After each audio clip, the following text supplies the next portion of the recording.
मध्य प्रदेश में हनुमान जी का मंदिर है, तो हनुमान जी के मंदिर के ठीक बगल में एक पुलिस स्टेशन है। असली घटना है, इसी कलिकाल की 50-60 साल पुरानी, और 50-60 तो ज्यादा बोल दी मैंने, शायद 30-40 साल पुरानी घटना होगी।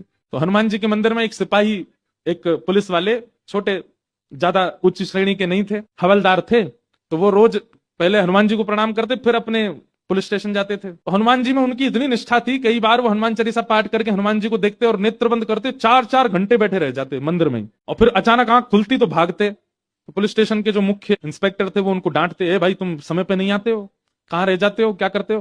तो बोले मैं हनुमान जी के मंदिर में बैठा रह जाता हूँ बगल में। तो मैं सुबह ही जाता हूँ, पर मैं क्या, बोले भक्ति वक्ति करनी है तो वर्दी उतारो, उसी में लगे रहो। बहुत डांट पड़ने लगी। एक दिन तो लास्ट वार्निंग दे दी, बोले कल से अगर तुमने एक भी दिन ऐसा किया तो तुमको हम निकाल देंगे। लेकिन बेचारे रोज हनुमान जी के पास आते। हनुमान जी के प्रति उनका कोई संबंध था, या तो भाई मानते थे या कुछ मित्र मानते, कुछ मानते थे। तो बाहर आए और बाहर से ही प्रणाम करने लगे हनुमान जी को। अंदर नहीं आऊंगा, अंदर आता हूं तो आप पकड़ लेते हो, मेरी नौकरी छूट जाएगी। बाहर से प्रणाम करके जाने लगे। तो मन बेचैन हो गया कि नहीं, क्या नौकरी इतनी बड़ी है मेरे लिए कि मैं हनुमान जी को बाहर से देख रहा हूं? नहीं, भीतर जाके प्रणाम तो करूं। अब लेट होऊंगा तो हो जाऊंगा, क्या होगा, निकाल देंगे मुझे। पर हनुमान जी तो ये जीवन भर साथ रहने वाले, ये मुझे कभी नहीं त्यागेंगे। भीतर गए और जैसे हनुमान जी को प्रणाम किया, उनका तो नियम था, देखते ही समाधि लग जाती थी, बैठ गए समाधि में। और दिन तो 3-4 घंटे की लगती थी, आज 8 घंटे की समाधि लगी। शाम हो गई और शाम होते ही जब होश आया, बोले जय हो बजरंगबली, तुम भी बढ़िया हो। मतलब जब पता था कि आज अगर मैं लेट हुआ तो मैं नौकरी से निकल जाऊंगा, तो आज 8 घंटा लंबी कर दी समाधि। अब शायद आप ही चाहते हैं कि मैं छोड़ छाड़ दूं नौकरी। ठीक है, मैं जाता हूं अभी।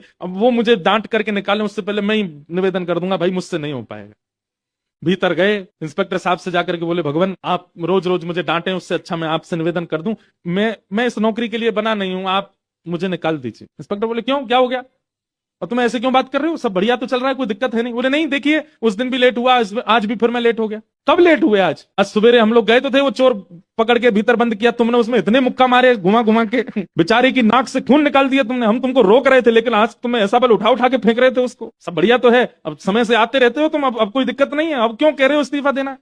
बोले मैं कहाँ गया आपके साथ, मैं तो आज अभी आया हूं पुलिस स्टेशन। तो बाकी सब, अरे देखो ये क्या, ये पागल हो गया, भांग वांग खा के आया है। अरे भाई हम सब आज सवेरे, हमको फोन आया, हम लोग कहीं गए थे पकड़ने, एक चोर को पकड़ के लाए, तुमने उसमें बड़ी पिटाई लगाई, हम सब साक्षी हैं। उसके हाथ पैर कांपने लगे। बोले भगवान, मैं सौगंध खा के कहता हूँ अपने परिवार की कि मैं सुबह आया था, तब से मंदिर में ही बैठा हूं, मैं आया ही नहीं हूं अभी यहाँ नौकरी, मैंने ज्वाइनिंग ही अभी शाम को करी है। तुरंत दौड़ करके गए। बोले नाथ, आज मेरी जगह आप गए थे, तभी इतने मुक्का पड़े हैं चोर में। हनुमान जी महाराज गए उसकी जगह। इसका मतलब ये नहीं है कि कल एग्जाम है और आप कहो हे पंडरीनाथ आप ही मेरा रूप धारण करके चले जाओ, पास करवाया हो मुझे। ये तो भक्ति भाव पर निर्भर करता है, जिसका प्रेम अतीत होता है।